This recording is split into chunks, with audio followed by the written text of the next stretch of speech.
Okey, Assalamualaikum warahmatullahi wabarakatuh dan salam sejahtera. Okey, untuk video kali ini saya nak tunjukkan serba sedikit pengenalan untuk MIT App Inventor, yang mana kita gunakan MIT App Inventor ni untuk membina mobile application untuk Android lah, untuk mobile phone Android. Okey. Jadi untuk permulaan ataupun untuk beginner-beginner yang baru mahu mulakan membina mobile app ni, disarankan untuk menggunakan MIT App Inventor ataupun yang lain-lain yang seperti dengannya lah, seperti macam Codula dan sebagainya. Okey, kenapa MIT App Inventor ni menggunakan block programming lah. Jadi untuk orang-orang yang baru nak start, beginner yang baru nak start membina mobile app, lebih mudah untuk mengenali lah ataupun tidak berasa susah lah untuk belajar membina mobile app. Okey, untuk video kali ini saya ingin memperkenalkan MIT App Inventor ni. Okey, masuk ke dalam web browser masing-masing, kemudian cuba cari MIT App Inventor. Okey, jadi ada banyak lah. So pilih appinventor.mit.edu. Okey, bila dah ada dekat sini, boleh create apps. Okey, untuk menggunakan MIT App Inventor ni dalam membina mobile app, kita perlu sign in dengan kita punya Google account. Okey, jadi tuan-tuan boleh sign in dengan Google account masing-masing. Macam saya akan gunakan saya punya account lah. Okey, masukkan email dan juga password masing-masing. Okey, so ni dia akan bagi satu welcome page lah dekat tuan-tuan. Kalau tak mau tengok lagi, just check dekat sini kemudian continue.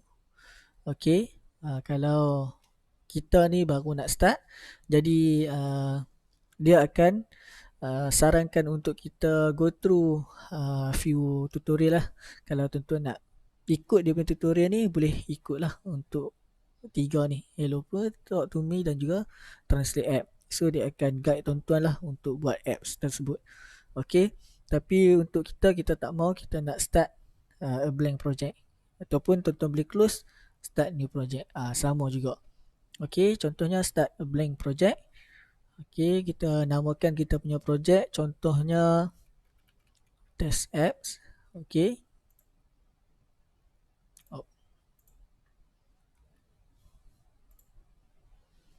Okey, contoh kita punya apps ni nama test app.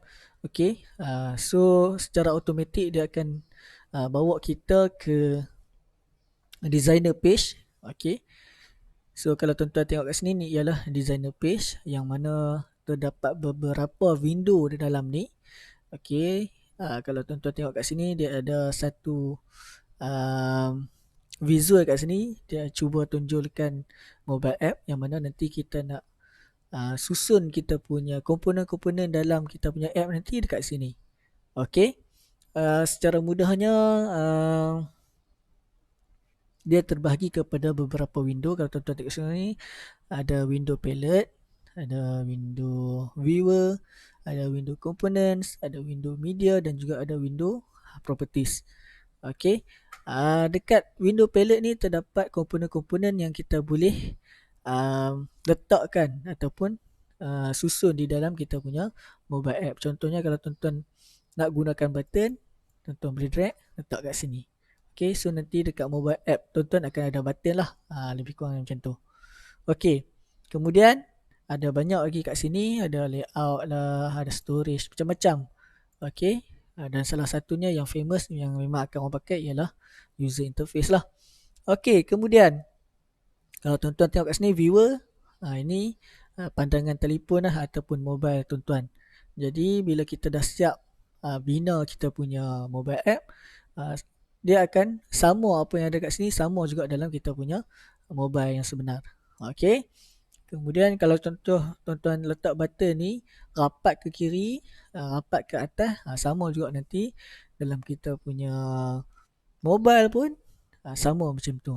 Jadi apa yang kita susun kat sini, apa yang kita letak kat sini sama yang akan berlaku di dalam mobile kita. Okey, kemudian kalau tuan-tuan tengok kat sini, window component ni ialah komponen yang ada di dalam skrin kita. Okey, contoh saya dah tambah button kat sini, so dia akan ada button kat sini. Kalau contoh saya tambah lagi satu, so bertambah lagi dekat sini. So ini window senarai komponen-komponen yang ada dalam kita punya mobile.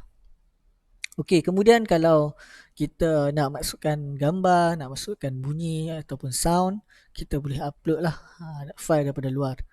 Okey, contohnya tuan-tuan nak letak lagu ke dan sebagainya, boleh upload contoh. Okey, window yang seterusnya ialah window properties. Window properties ni ialah properties untuk komponen-komponen tu. Okey, contoh kalau kita klik kat sini, so ni properties untuk button 1. Kalau saya klik kat sini, ni properties untuk button 2. Okey. Kalau ada banyak lagi lah. Jadi properties ni akan berubah-ubah mengikut apa yang kita select. Okey, contohnya kita ambil ni button 1 kan. Button 1 ni kita tukar teks dia. Jadikan dia sebagai butang 1. Jadi bila tuan-tuan klik dekat luar ni, macam kita save lah. Jadi dia akan berubah butang 1. Okey. So kalau saya tekan kat sini, teks dia for button 2 lah, sebab sekarang ni kita select button 2. Okey, ini sebuah sedikit berkenaan dengan page designer. Okey, page designer ni secara mudahnya kita nak design kita punya mobile app. Okey, kemudian dekat page blocks. Okey, dekat page blocks ni ialah page di mana kita nak coding ataupun nak program kita punya apps. Okey. Dia ada beberapa window juga kat sini. Antaranya blocks, media dan juga viewer. Dan dia ada kat sini backpack dan juga trash lah. Okey, kalau tuan-tuan nak tahu, MIT app ni ialah block programming. Jadi program-program ni secara block. Macam tu contohnya, letak sini. So kalau macam ni tak boleh lah, tak, maksudnya coding tu tak betul. Jadi kita tak boleh nak letak kat sini. Okay, contohnya kalau kita letak yang ni, so dia bercantum ni, maksudnya coding tu sempurna lah, tak ada masalah. Okay, tuan-tuan boleh delete ataupun padam blok ni dengan hanya tekan button delete di keyboard masing-masing. Ataupun tuan-tuan boleh drag dia, iaitu hold dia, kemudian drag ke tong sampah ni. Okay, sama juga. Contoh kalau tuan-tuan nak ambil, klik dekat dia, hold, letak kat sini. So kalau nak ubah pun sama, klik dekat dia, hold, ubah. Okay, so dekat sini dia ada built-in component, built-in block, kemudian screen block dan juga any component lah. Okay, kalau tuan-tuan tengok dekat sini, built-in block ni lebih kepada kita nak program kita punya mobile app lah. Okay, untuk screen block ni lebih kepada kita nak gunakan apa yang ada kat kita punya mobile. Contoh kita ada 2 button kan. Okay, sekarang ni button 1 ni contoh bila tekan apa dia buat. Macam tu lah. Button 2 ni bila tekan apa dia buat. Contoh macam tu. Okay, dan untuk ini komponen ni dia akan buat macam ni lah. Ini button, maksudnya kalau ada 10 button, salah satu button tekan, apa jadi, macam tu pun boleh. Okay, so ini lebih kepada coding punya page lah, ataupun memang coding punya page. Okay, untuk media sama juga, kita boleh upload file dari sini ataupun upload file daripada designer. Okay, ini ialah sebuah sedikit berkenaan dengan MIT App Inventor. Terima kasih.